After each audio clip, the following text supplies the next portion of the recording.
Армысыздар қадірлі қонақтар, әдебиет пен өнерді қадірлейтін оқушылар. Қазақ халқының рухани әлемінде өшпес із қалдырған жырдың жамбозы, халықтың үнін, елдің мұңын жырына қосқан ұлы ақын Жамбыл Жабаевтың туғанына 180 жыл толуына қоғамдық келісім мекемесімен бірлесіп ұйымдастырылған Жамбыл жыры, елдің үні, ердің рухы атты әдеби сазды кешімізге қош келдіңіздер. Осы Жамбыл атамыздың өзі айтыскер, ақын, өзі жырау, жыршы болған ғой. Сондықтан бізде қазір сол Сәкен Сейфуллин атамыз айтпақшы, ол Жамбылдың жырлары шынымен теңіз түбінде шашылып жатқан маржан сияқты дейді. Жамбыл атамыз тек қана өлеңдер жазған жоқ, суып салма ақындығымен де халықтың жадында қалған. Жамбыл Жабаев ақыл ойдың алғыры, өзгеге ұқсамайтын дара, әрі епик ақын, әрі айтыс ақыны, әрі азаматтық әуеннің де ақыны. Над всем Читсу поднялся Атау, исполнен величия и красоты. Снега на вершинах мерцания льют, косматые тучи нашли там приют. Есть страна, где велик простор, океанов, полей и гор, и прозрачный, как лунный свет, и безбрежный, как даль озер.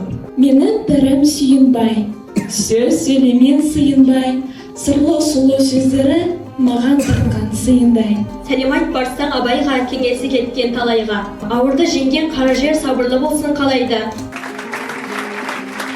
Қарбылас соқ боран, елірей көк найзағай жау торлыған. Байғара Жамбыл ханда мен туыппын, Жамбыл деп қойыпты атым сонан. Алтындай ел ішінде сақталынған сұлу жыр судан тынық шайқалмайды. Еске алсам ертегідей ертең өткен, талай жан жүрегінің жырын төккен. Байқадым біраз аралап шапрашты егей баласын, ақынды қонбай тұрғанда жалтақтап Жамбыл тұратын, ұлық пенен төренің ұрлағандай танасын. Кен өріс жалпақ дала туған жері, елі менен мекенінің туыстап, қол бастап қан майданда аққан тері. Атаңнан бата ал балам, арғымақ атқа мін балам, ақ сақалым желбіреп, артыңнан қарап мен қалам.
Дарында күндіреді, ата тегін үш жүздің, он саусақтай білетін, қырғыздардың атасын мүдірмей айтып беретін, әңгімесін шеккен-дау, табылып сөзді керегі, құмарыңа құяды, адамның асыл қорегі, тарыққанға пайдалы, тапқыр ойы бар еді-ау, шаршы топқа түскенде, тайпаланған еді-ау.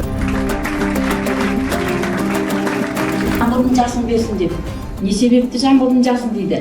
Ол кісі саналы ғұмырында қаншама еңбек, қаншама жыраулар, қаншама айтыстар қалдырды ақында. Ол өзінің рухани мол қазынамызға айналды.